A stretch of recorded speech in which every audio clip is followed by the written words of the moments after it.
Hello student, स्वागत है आपका जीवी साइंस क्लासेस में। तो कैसे हैं आप लोग? उम्मीद है कि आप लोग स्वस्थ और मस्त होंगे और आपकी प्रिपरेशन अच्छे से चल रही होगी। तो आज एक नए चैप्टर के साथ हम आए हैं जिसमें आपका देखने वाले हैं हम तरंग प्रकाशिकी का पूरा पीवाईक्यू। देखिए, इसके पहले हमने किरण प्रकाशिकी को देखा था, अब इसके बाद हम देखने वाले हैं तरंग प्रकाशिकी को।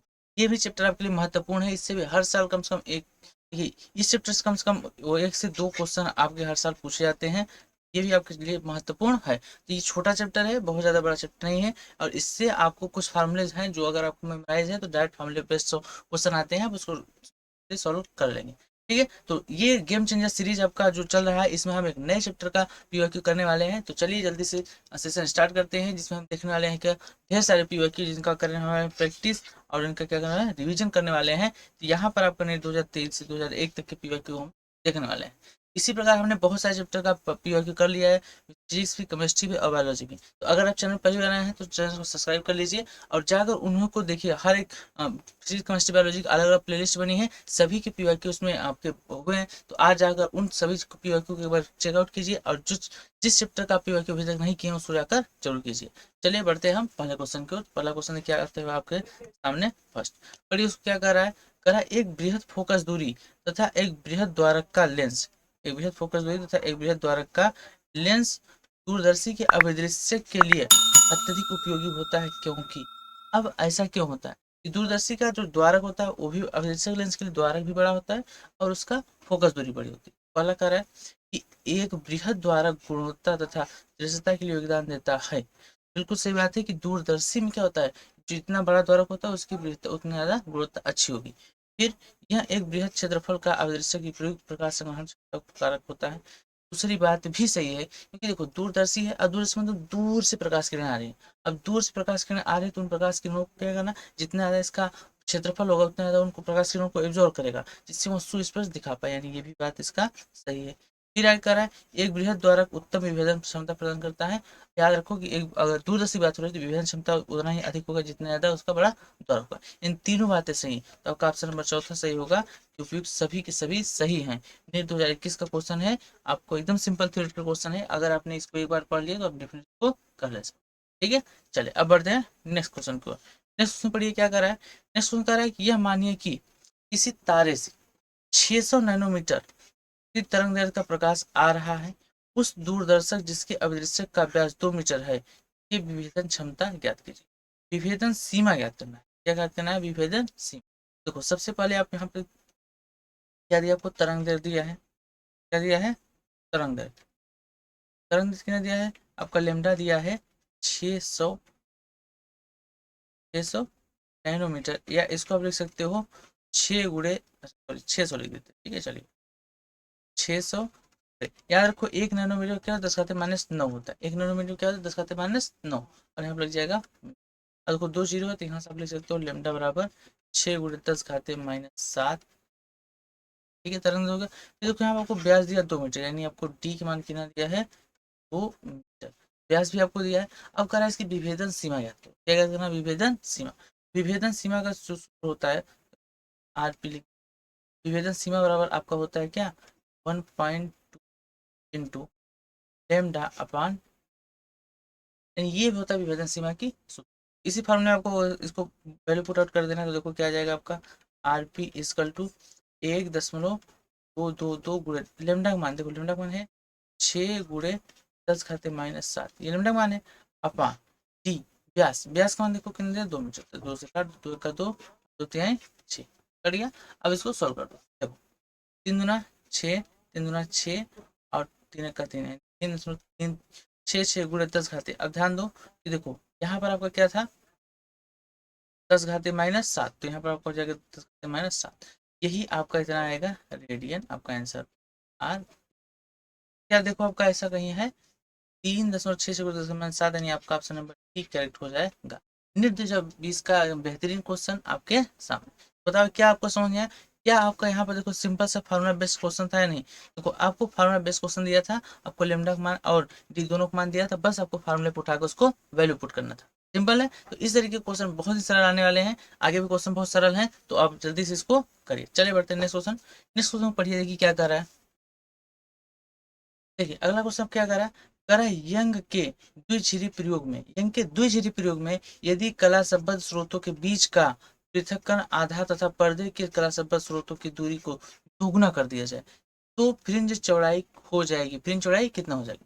देखो यहाँ पर दो चीजें बदलने को कह रहा है। अगर नॉर्मली अगर फ्रिंज चौड़ाई की बात करें तो फ्रिंज चौड़ाई होता है आपका बीटा। अब बीटा चौड़ाई क्या होता है? बीटा बराबर होता है देखो लेमडा इंटू कैपिटल डी अपान स्मॉल। ठीक है, ये आपका क्या है? लेमडा तरंग दैर्ध्य होता है। कैपिटल डी क्या होती है? कैपिटल डी होता है पर्दे और आपका स्रोत के बीच की दूरी, और आपका डी स्मॉल डी क्या होता है? दोनों चीजों के बीच की दूरी। अब कह रहा है यदि कला सभा स्रोत के बीच का पृथक्करण यानी डी के मान आधा कर दें। अब देखो आपको क्या कर रहा है कि डी डैश जो आपका है वो डी बटा दो हो जाए। फिर कह रहा था कला सभा स्रोत के बीच की दूरी को दो गुना, यानी आपका जो कैपिटल डी डैश है वो आपका हो जाएगा। तब क्या होगा? तो देखो पहली स्थिति में ये था, अब दूसरी स्थिति में अगर देखोगे तो क्या हो जाएगा आपका? क्या डैश आपका हो जाएगा लेमडा। देखो तरंग में कोई परिवर्तन नहीं होगा। अब इसमें डी के स्थान देखो लेमडा डी डैश अपान क्या हो जाएगा? Small D dash. अब अगर इसका मान रखोगे क्या होगा? देखो लेमडा डी डैश का स्थान क्या हो जाएगा? अपान, अगर इसके सामने रखोगे क्या हो जाएगा? D by two. D dash का मान क्या है? D by two. आधा कर दिया। अब इसको सॉल्व करोगे देखो ये दो पलट के ऊपर चला जाएगा तो क्या हो जाएगा? क्या डैश बराबर आपका हो जाएगा lambda into two D into अपान। अगर यहाँ से इसका गुणा करोगे तो दूना चार, तो देखो ये आपका आ जाएगा चार गुणे lambda small capital D upon small D, ये आएगा। अब ध्यान दो कि आपका lambda capital D upon small D वाला क्या था? बीटा था। क्या लिख सकते हो? बीटा डैश वाला लिख सकते हो चार इन। यह कितने गुना हो गया? पहली स्थिति का कितने गुना हो गया? चार गुना। यानी यहाँ पर आपका ऑप्शन नंबर क्या होगा? बी करेक्ट हो जाएगा कि इसकी जो चौड़ाई होगी वो चार गुना हो जाएगी। समझ में आ गया? चले आगे, चलिए नेक्स्ट क्वेश्चन को। नेक्स्ट क्वेश्चन क्या कर रहा है? नेक्स्ट क्वेश्चन कह रहा है कि किसी किसी अंतरा पृष्ठ के लिए ब्रूस्टर कोण आई बी होता है, आई एस नहीं होता। ठीक है, देखिए आपको होता है आई बी होना चाहिए। अगर किसी अंतरा पृष्ठ के लिए अगर ब्रूस्टर कोण देखेंगे तो इसका मान कितना होगा? तो देखो आई बी का मान निकालना है आपको। तो यहाँ पर आप जानते हो कि टेन आई बी होता है, ये बराबर होता है किसके? म्यू के। म्यू क्या है? म्यू आपका अपवर्तनांक है। म्यू या एन लिख सकते हो। ठीक है, यहाँ म्यू अपवर्तनांक है। म्यू क्या है? अपवर्तनांक। अब बताओ अपवर्तनांक मान क्या होता है? देखो जो आपका अपवर्तनांक होता है ये एक से सदैव अधिक होता है, मान एक से सदैव अधिक होता है और किस आनंद से कम होता है। तो ये आपका म्यू का मान होता है। अब बताओ टेन कितने का मान एक होता है? तो टेन 45 मान कितना होता है? देखो टेन 45 मान कितना होता है? एक होता है। अब इससे ज्यादा आपका क्या होगा? Ten I B, ten I B होगा। और अब बताओ टेन कितने मान अनंत होता है? टेन 90 का मान कितना होता है? हाँ। यहाँ से तुलना करने में क्या पता चल रहा है? यहाँ से तुलना करने में पता चल रहा है कि जो कोण होगा वो आपका क्या होगा? 45 से अधिक होगा आई बी, और जबकि ये आपका 90 से कम होगा। तो 90 आई बी 45 ही आपका होना चाहिए। क्या यहाँ पर कहीं है 45? 45 आई बी 90, यानी आपका ऑप्शन नंबर बी करेक्ट। आपका ऑप्शन नंबर बी करेक्ट होगा। क्यों करेक्ट होगा? क्योंकि आपसे पूछा था कि यहाँ पर वेस्टर या ब्रूस्टर कोण कितना होगा। ब्रूस्टर कोण आप जानते हो कि यहाँ पर जो 10 आई बी होता है ये म्यू के बराबर होता है, अपवर्तनांक के बराबर। और अपवर्तनांक मान एक और अनंत के बीच होता है। तो एक अनंत के बीच होता है, तो यहाँ से हमने देख लिया कि 10 कितने का मान यहाँ होता है। तो इससे पता चल गया कि कोण का मान कहाँ से कहाँ तक है। समझ आ गया? चले आगे, चलो अब बढ़ते हैं नेक्स्ट क्वेश्चन। नेक्स्ट क्वेश्चन देखिए क्या कर रहा है? कर रहा है किसी द्विछिद्रीय प्रयोग में जब 400 नैनोमीटर तरंगदैर्घ्य के प्रकाश का उपयोग किया गया तो 1 मीटर दूर पर स्थित पर्दे पर बनी पहली निम्नलिखित की कोणीय चौड़ाई, पहली निम्नलिखित की कोणीय चौड़ाई 0.2 अंश पाई गई। यदि समस्त उपकरण को जल में डुबाया जाए तो पहली निम्नलिखित की कोणीय चौड़ाई कितनी होगी? नहीं, यहाँ पर आपको कुछ नहीं करा, सिर्फ माध्यम बदल। क्या बदल रहा है? माध्यम। अगर बाद में पहले निम्नलिखित की क्या करना है आपको? कोणीय चौड़ाई। तो कोणीय देखो क्या कोणीय चौड़ाई जो आपको होता है थीटा। थीटा क्या होता है? लेमडा अपान मान ली। ठीक है, अब यहाँ पर क्या कर रहा है कि जब ये वायु है, चलो इसको थीटा ए लिख देते हैं। थीटा ए मतलब होता है एयर। तो वाई के लिए थीटा का मान निकालोगे तो आपका ये होगा।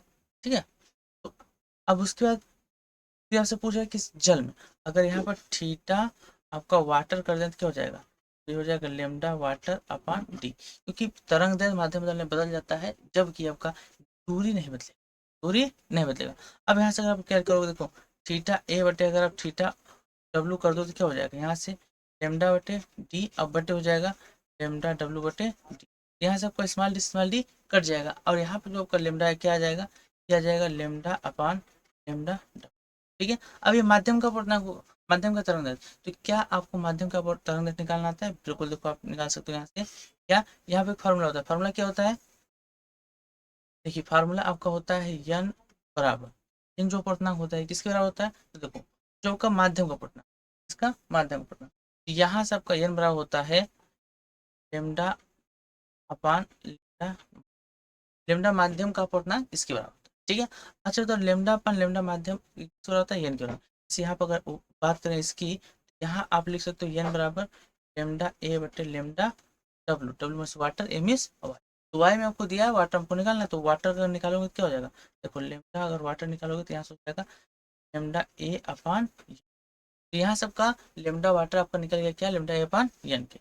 अब इसी फॉर्मूले को अगर यहाँ पर पुट करोगे तो क्या होगा, आपका इस तरफ आया है थीटा ए अपान थीटा वाटर बराबर क्या है, लेमडा अपान लेमडा डब्ल्यू। अब देखो अच्छा भी, तो लेमडा अपान लेमडा डब्ल्यू में एन था, तो इस पूरे के स्थान क्या लिख सकते हैं हम, एन लिख सकते हैं ही नहीं, बिल्कुल एन लिख सकते हैं। आप चाहो तो इसको भी रखोगे फिर कटेगा तो उससे अच्छा डायरेक्ट लिख दो। अब आपको निकालना क्या था, देखो थीटा ओमेगा मान, थीटा डब्ल्यू मान निकालना था, ये पानी में इसका कोई चौड़ाई निकालना है, जबकि हवा में आपको दिया, हवा में कितना दिया, देखो यहाँ पर दिया है 0.2 अंश, 0.2 अंश दिया है।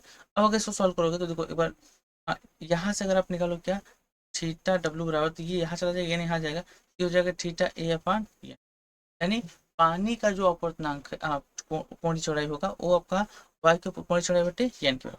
अब इसका मान रख देते हैं, मान रखोगे तो देखो थीटा यानी वाई में आपको दिया 0.2 अंश, 0.2 बटे एन का मान कितना है 4/3, तो ये पलट जाएगा तो क्या हो जाएगा, थीटा डब्ल्यू आपको हो जाएगा 0.2 गुणे 3/4, क्या होगा। अब इसको सॉल्व कर दो, देखो तीन तीन गुना कितना हो जाएगा 6, यानी 0.6/4, अगर इसको भाग दोगे तो ये आएगा 0.15, कितना आएगा 0.15 अंश, समझ में आ गया। तो ये आपका इस तरीके से हो रहा है, तो यहाँ पर आपका ऑप्शन नंबर सी सही हो जाएगा, हालांकि बी वाले प्रश्न पर लगा सी लिखा है उसमें, तो 0.15 अंश आपका यहाँ पर आंसर होगा, कि अगर आप पूरे निकाय को उठा कर पानी डाल दोगे तो वो कितना 0.05 अंश आपका घट जाएगा, क्योंकि पहले कितना था 0.2 अंश था, अब कितना 0.015, 0.015, तो यहाँ पर आपका क्या हो रहा है, घट रहा है, क्यों, क्योंकि तरंग दर घट जाता है, क्या तो घट जाता है तरंग दर। तो याद रखो कि माध्यम बदलने से तरंग दर भी बदलता है, ये चीज आपको पता होनी चाहिए, ठीक है। चलिए अब बढ़ते हैं नेक्स्ट क्वेश्चन। देखो नेक्स्ट क्वेश्चन फिर क्या कर रहा है, क्वेश्चन नंबर 6 कह रहा है अपवर्तनांक म्यू वाले पदार्थ के किसी समतल पृष्ठ पर कोई अध्रुवित प्रकाश वायु से आपतित करती है, किसी विशेष आपतन कोण आई पर पाया गया कि परावर्तित किरणें और अपवर्तित किरणें एक दूसरे के लंबवत होती है, तो आप निम्नलिखित में से कौन सा विकल्प इस स्थिति में सही मानेंगे। देखो पहले कह क्या रहा, कह ये रहा है यहाँ पर एक दो अलग अलग माध्यम के क्या है पृष्ठ, जैसे ये आपका विरल माध्यम और ये आपका सघन माध्यम। अब इसी की अगर प्रकाश किरण आती है तो यहाँ से अध्रुवित प्रकाश किरण आ रही है, अब देखो यहाँ से अध्रुवित प्रकाश किरण आएगी तो ये आपका अगर अभिलंब है, ठीक है, तो ये यहाँ से क्या होगा इस तरफ आ जाएगा, और कह रहा है कि जो अपवर्तित किरण है और जो परावर्तित किरण है, अपवर्तित किरण और परावर्तित किरण के बीच यहाँ कोण कितने अंश का है, 90 अंश का है। अपवर्तित किरण और परावर्तित किरण के बीच अगर कोण आपका 90 अंश का है, तो फिर आपको बताना है कि इसके बारे में कौन सा कथन सही। तो देखो ये आपका अध्रुवित, कैसा था अध्रुवित, ठीक है।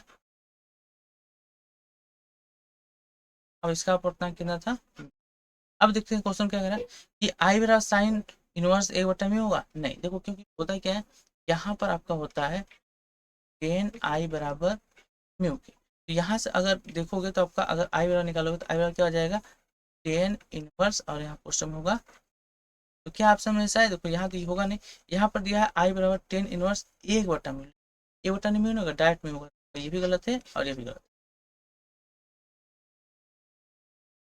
ये भी आपका गलत हो जाएगा। अब इस बी को पढ़ते हैं, परावर्तित प्रकाश ध्रुवित है और इसका विद्युत सदिश आपतन के तल के लंबवत होता है, तो यहाँ पर ये बात सही है कि देखो जो परावर्तित प्रकाश ये ध्रुवित है, ये अध्रुवित था, लेकिन यहाँ पर जब ये 90 होता है तो ये क्या होता है ध्रुवित हो जाता है, और साथ ही इसका जो सदिश होता है उसके लंबवत होता है। देखो कहा ना आपतन के तल के क्या होता है लंबवत होता है, जो परावर्तित होता है किरण होती है इसका सदिश आपतित किरण के तल के अभिलंब होता है, ठीक है। तो आपका ऑप्शन नंबर क्या हो जाएगा सही हो जाएगा, option B is the correct answer of this question, ठीक है। समझ में आ गया, आगे बढ़े।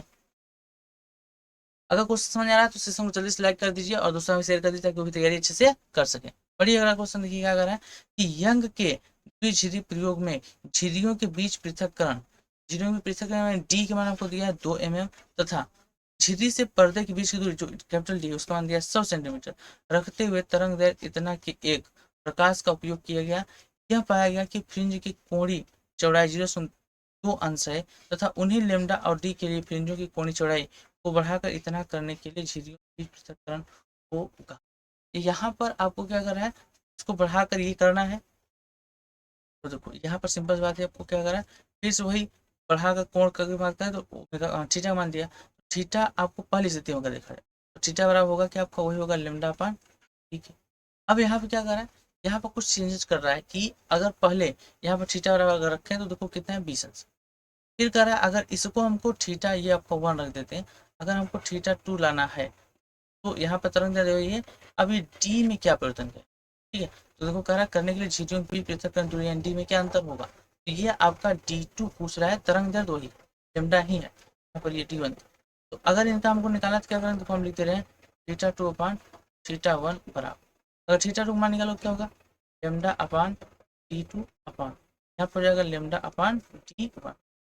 लेमडा लेमडा क्या होगा कट जाएगा, तो आया क्या, देखो थीटा 2 का आपको मान निकालना है कितना, इसका मान लाना है 0.21 बटे थीटा मान कितना है 0.20 बराबर यहाँ सबका क्या हो जाएगा, देखो ये ऊपर चला जाएगा D1 अपान क्या हो जाएगा D1 अपान D2।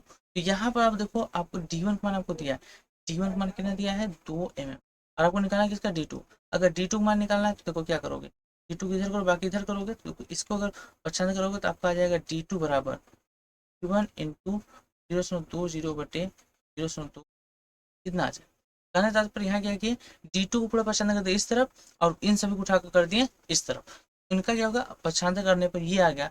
अब अगर D1 का मान आपको दिया है कितना 2 mm, तो D2 बराबर 2 गुणे 0.20 अपान, तो इसका गुणा करोगे देखो क्या है 20 यानी आपका यहाँ से आ जाएगा आगे जगह है, देखो आप लोग यहीं देखो थोड़ा सा आगे यहाँ पे देखो पूरा क्या होगा, अगर आप D2 का मान निकालोगे तो यहाँ पे आएगा क्या हो जाएगा 0.40 अपान 0.2, इससे अगर भाग दोगे इसमें क्या आएगा, ये लगा होगा 1.9 और इसमें आएगा क्योंकि इसका मतलब देखो क्या था था मिलीमीटर था, तो यहाँ भी आपका किस में आएगा मिलीमीटर। तो क्या आपका ऑप्शन है, तो ऑप्शन नंबर बी ही आपका करेक्ट हो जाएगा। समझ आया, तो option number B is the correct answer of this question, simple है। चलिए अब बढ़ेंगे आगे नेक्स्ट क्वेश्चन को। नेक्स्ट क्या कर रहा है, नेक्स्ट क्वेश्चन कह रहा है कि प्रकाश की तरंग दैर्घ्य लेमडा 1 4000 एंगस्ट्रॉम है और लेमडा 2 6000 एंगस्ट्रॉम के लिए प्रकाशीय सूक्ष्मदर्शी की विभेदन क्षमता का अनुपात क्या होगा। तो देखो यहाँ आपको तरंग दैर्घ्य दिया है, अब विभेदन क्षमता का अनुपात पूछ रहा है, तो विभेदन क्षमता का अनुपात पूछ रहा है तो क्या आप निकाल लोगे, डेफिनेटली आप निकाल सकते हो। देखो कैसे, यहाँ पर आपका होता क्या विभेदन क्षमता, तो विभेदन क्षमता होता देखो क्षमता, विभेदन क्षमता आपका होता है ये होता है डी अपान एस नो दो दो लेमडा, इसके डी अपान एस नो दो दो लेमडा के, यहाँ विभेदन क्षमता का अनुपात पूछ रहा है, तो अगर विभेदन क्षमता पहले के लिए देखो इसको आर पी लिखते हैं RP1 RP1 बट यहाँ पे लिख दें RP, तो आपका होगा क्या, देखो यहाँ से आपका हो जाएगा बराबर यहाँ से, तो आपका डी अपन ये देखो डी के मान वही रहेगा अपान एस वन दो दो लेमडा 1 बटे ई अपान एस वन दो ये होगा, तो देखो यहाँ से डी से डी कट जाएगा और इसमें दो से इसमें दो कट जाएगा, और ये पलट के आएगा क्या हो जाएगा, ये हो जाएगा लेमडा 2 अपान लेमडा 1, क्या हो जाएगा लेमडा 2 अपान लेमडा 1। अब यहाँ से अगर निकालोगे तो देखो आपका आएगा क्या लेमडा 2 मान आपको दिया है 6000 एंगस्ट्रॉम, जबकि लेमडा 1 मान कितना दिया है 4000 एंगस्ट्रॉम, तो 3 0 कट जाएगा तो आएगा क्या 6/4 और 2 से काट दोगे तो क्या हो जाएगा 3/, यानी आपका यहाँ पर RP1 अनुपात RP2 जो होगा वो होगा आपका 3:2, क्या होगा 3:2। तो ऑप्शन में क्या 3:2 है, बोले आपका ऑप्शन नंबर सी करेक्ट हो जाएगा। ये आपको समझ आ रही है, तो विभेदन क्षमता का अगर आपको सूत्र पता है, देखो यहाँ सब के सब फार्मूला बेस्ड क्वेश्चन ही पूछे जा रहे हैं, इसके अलावा दूसरा कुछ नहीं पूछा रहा। तो फार्मूला अगर आपने एक बार देख लिया है, आपको फार्मूला याद है तो डेफिनेटली आप क्वेश्चन को बना ले जाओ। तो इस चैप्टर का फार्मूला आपके लिए बहुत महत्वपूर्ण है, तो पहले इस चैप्टर के सभी फार्मूले को एक जगह लिख लो और उसको रिवाइज करते रहो ताकि आपको इस कोई फार्मूले में दिक्कत न आए। चलिए अब बढ़ते हैं नेक्स्ट क्वेश्चन। नेक्स्ट क्वेश्चन क्या करा, करा यंग के द्विझिरी प्रयोग में पहले वायु में और फिर किसी अन्य माध्यम में किया जाता है। तो चलिए प्रयोग पहले वायु में फिर किसी अन्य माध्यम में किया जाता है। यहाँ पाया जाता है कि इस माध्यम में 8वीं दीप्त फ्रिंज तथा वायु में 5वीं अदीप्त फ्रिंज एक ही स्थान पर बनते हैं, तो इस माध्यम का अपवर्तनांक लगभग इसके बराबर होगा। ठीक है, देखो यहाँ पर दोनों की फ्रिंज क्या है, बराबर। यहाँ पर एक फार्मूला होता है, देखो फार्मूला क्या होता है, अगर फ्रिंज की आपको क्या देखना है, स्थिति या दूरी देखना है, इसको एक से लिखते हैं, तो एक बराबर देखो होता है एन लेमडा कैपिटल डी अपन स्मॉल डी, ये होता है। अब कह रहा है एक ऐसी स्थिति है जिस पर दोनों की स्थितियां समान, लेकिन स्थितियां क्या है, तो देखो अगर स्थिति की बात करें, देखो कह रहा है 5वीं अदीप्त फ्रिंज और 8वीं दीप्त फ्रिंज। तो यहाँ पाया जाता है कि इस माध्यम में, माध्यम क्या देखो, माध्यम का 8वीं दीप्त फ्रिंज, दीप्त बराबर है किसके, वायु में, वायु में 5वीं अदीप्त की, इसके बराबर है। तो यहाँ से अगर देखोगे तो यहाँ इसका एक फार्मूला बनता है, क्या फार्मूला बनता है, देखो n1 लेमडा वन, देखो डी और स्मॉल डी का मान वही है, बस इन्होंने लेमडा बदला है, और यहाँ पर जाएगा n लेमडा टू इस कैपिटल डी पर स्मॉल डी, वो कैपिटल डी से स्मॉल डी कट जाएगा, तो यहाँ से आपका आता है क्या, n1 लेमडा वन बराबर n2 और लेमडा टू। तो इससे आप इसको निकाल सकते हो। तो देखो यहाँ सबसे पहले आप क्या निकाल सकते हो, तो अगर आप यहाँ से निकालो क्या, n1 अपान n2, आपका आएगा क्या, देखो n2 किस तरफ पसंद कर दोगे, n1 अपान 2 हो जाएगा। अब यहाँ से आपको लेमडा की तरफ पसंद करोगे तो क्या हो जाएगा, lambda two upon lambda one, lambda two upon lambda one. तो यहाँ से अगर आप निकालना है lambda two upon lambda one को, तो 8वीं इसमें आपको पूछा गया था lambda two upon lambda one, यानी यही आपसे पूछा है। ठीक है, अब इसको निकालना है आपको, देखो इसको आप कैसे निकाल सकते, अगर इसको निकालना है तो इसी फॉर्मूले में आप रख दो, अगर वैल्यू पुट करोगे देखो क्या आएगा, 8वीं दीप्त, अगर दीप्त की बात करेगा तो क्या होगा 8। अब आपको पता नहीं माध्यम का अपवर्तनांक तो कितना है, यहाँ पर आपको क्या होगा लेमडा माध्यम, लेमडा माध्यम को लेमडा एम लिख देते हैं मीडियम, और उसके साथ डी है, क्या है डी, तो डी का मान आपको दिया है, डी का मान नहीं दिया तो कोई बात नहीं, आप उसको कैपिटल डी ही लिख दो, बटे स्मॉल डी बराबर। अब यहाँ पे देखो क्या है, वायु में 5वीं अदीप्त, अगर 5वीं अदीप्त कह रहा है, इसका मतलब 5वीं अदीप्त का मतलब ये देखो यहाँ पर होगा क्या, इसको इसका फॉर्मूला होता है अदीप्त के लिए होता है आपका n minus one upon two, तो n minus one point two, तो देखो n मान दिया आपको 5 माइनस 1/2 करोगे, इसको सॉल्व करोगे तो आएगा 9/2, यहाँ पर आपको हो जाएगा 9/2 लेमडा एयर, एयर मतलब हवा, और यहाँ पर हो जाएगा कैपिटल डी अपान small, small D capital D cut जाएगा, तो आएगा क्या, यहाँ पर देखो आएगा आपका 8 लेमडा माध्यम बराबर हो जाएगा 9/2 एयर का। तो देखो इसको हम क्या करें, लेमडा इसको ही पसंद कर देंगे, यहाँ हो जाएगा 8 गुणे, अगर ये इस तरफ आएगा, ठीक है, देखो गुणा में जब भाग हो जाएगा तो हो जाएगा 2/9, अब बराबर यहाँ हो जाएगा लेमडा ए बटे लेमडा, यानी माध्यम का तरंग दैर्घ्य। अब इसको सॉल्व करो, देखो 8 दूना कितना हो जाएगा 16/9। अब देखो यहाँ पर लेमडा टू पान लेमडा का मान क्या है, लेमडा टू, अगर इसको ध्यान दो, इसको पलट दिया जाए तो क्या हो जाएगा, ये हो जाएगा 2 पान एन बराबर 1 पान लेमडा, लेमडा, यानी देखो ये आपका क्या है, पहले माध्यम से आपके दूसरे माध्यम का अपवर्तनांक, यानी ये आपका हो जाएगा एन के बराबर, किसके बराबर होगा, ये आपका होगा एन के बराबर, क्योंकि दूसरे माध्यम का अपवर्तनांक पहले माध्यम से आपके दूसरे माध्यम का अपवर्तनांक, तो ये आपका एन बराबर हो जाएगा, इसी को आप अगर भाग देगा तो आंसर आ जाएगा। देखो 9 से भाग दो, इसमें क्या होगा 9 का 9 लगेगा 10, अब 16 में से 9 जाएगा 7 जाएगा, 70 हो जाएगा, तो यहाँ पर आपका क्या आएगा 9 8 72, 9 7 और ये आपका लगभग 107 8 है, कितना आएगा 107 8, क्या ऑप्शन में 107 8 है, बिल्कुल है, आपका ऑप्शन नंबर डी करेक्ट हो जाएगा 107 8। तो इस तरीके से आप इस क्वेश्चन को कर सकते हो। ठीक है, तो यहाँ पर सिंपल से आपसे दो माध्यम देकर आपको अपवर्तनांक पूछा है, तो तुलनात्मक रूप से आप तरंग दैर्घ्य निकाल कर उनका माध्यम का अपवर्तनांक निकाल सकते हो, क्योंकि आपका जो अपवर्तनांक और माध्यम की तरंग दैर्घ्य का सूत्र होता है ये होता है। ठीक है, तो यहाँ से आप तुलनात्मक रूप से उसको हल कर सकते हो। तो बढ़े आगे, चलिए पढ़ते हैं नेक्स्ट क्वेश्चन को। नेक्स्ट में क्या है, क्वेश्चन नंबर 10, पढ़िए ध्यान से, क्या कर रहा है,